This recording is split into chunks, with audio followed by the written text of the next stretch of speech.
وظیفہ بتاتا ہے۔ یہاں پوچھنے والے اللہ کی کلیم ہے، بتانے والا رب عظیم ہے۔ سبحان اللہ۔ تو اللہ نے کیا فرمایا؟ کوئی لمبے چوڑے وظیفے نہیں، بلکہ کیا فرمایا؟ قل لا الہ الا اللہ۔ سبحان اللہ۔ موسیٰ لا الہ الا اللہ پڑھا کر۔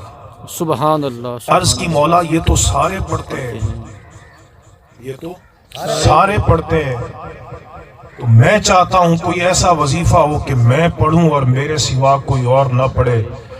میں موسیٰ یہ لا الہ الا اللہ مجھے اتنا محبوب ہے اور اس کلمہ کی میری بارگاہ میں اتنی قدر و منزلت ہے کہ اگر 7 آسمان اور 7 زمینیں یہ میزان کے ایک پلڑے میں رکھ دیے جائیں اور لا الہ الا اللہ کو میزان کے دوسرے پلڑے میں رکھ دیا جائے، موسیٰ مجھے